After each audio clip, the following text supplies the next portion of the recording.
Hello everyone, I am Jitendra Shah and I am currently in Japan working as a control design engineer. Because of recent Hollywood movie, everyone is talking about the nuclear weapons. So today I am going to take you to the only two places in the world where nuclear weapons were actually used, Hiroshima and Nagasaki. But don't worry, this video won't leave you sad.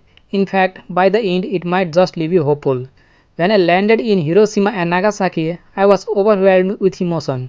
I could not stop crying. The history of these two cities is heartbreaking. On August 6, 1945, at exactly 8:16 a.m., just as the people were heading to work, an American airplane dropped a nuclear bomb on Hiroshima. The bomb exploded about 500 meters above the city, right at this very spot. Within seconds, the city was wiped out. Almost everything was destroyed. Only one building remained standing, a haunting reminder of the devastation. The bomb did not discriminate. 70,000 innocent people died instantly. Just 3 days later, another nuclear bomb was dropped, this time on Nagasaki, killing another 70,000 people and flattening the entire city. The full death toll, including those who died later from radiation, is estimated to be between 1 lakh to 2 lakh of people. If I were Japanese today, and I'll be honest with you, I might hate Americans. Dropping a nuclear bomb twice feels like too much. Even Oppenheimer, the scientist who had to invent the bomb, said Hiroshima caused far more human suffering than necessary. But here's what surprised me the most. As I walked around Hiroshima and Nagasaki, I looked for people who hate America. I could not find any, not even among the nuclear bomb survivors. When I asked them, "Do you hate America?" this is what they told me. It's difficult. I don't hate ordinary Americans. I hate the leaders who made the decision to drop the bomb. They don't hold on to hate because, in their words, peace does not come from hate, and peace is what they truly want. That's why 77 years later, both Hiroshima and Nagasaki have been completely rebuilt. They have skyscrapers, world-class infrastructures, and some of the best public transportation system in the world. Japan is now the third largest economy globally. And here's something amazing. I saw Starbucks, McDonald's, and other American business thriving in both cities. I saw young Japanese kids learning English in school.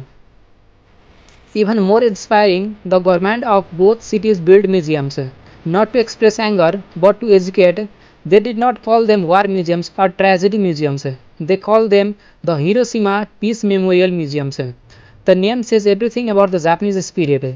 Yes, we should never forget our past, but we must not carry hatred forever. Inside the museums, I could not stop tearing up. Sad tears, but also happy ones, seeing how far we have come in just one generation.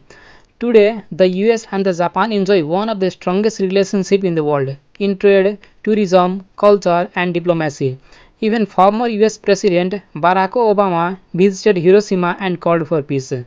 The United States and the Japan forget not only an alliance but a friendship that has brought far more to our people than war ever could. But sadly, in other parts of the world like Ukraine and Russia, Israel and Palestine, India and Pakistan, peace still feels far away. These conflicts have lasted for decades and may continue for decades more.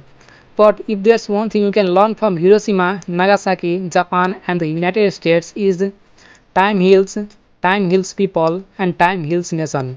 Today, the countries that once dropped nuclear bomb on each other no longer see any point in fighting. As I sat in McDonald's speaking English with little Japanese children and listening to nuclear bomb survivors, I became convinced. We can move on from tragedy, we can end conflicts, we can stop the hate, we can become better humans, and most importantly, we can build a world without any nuclear weapons.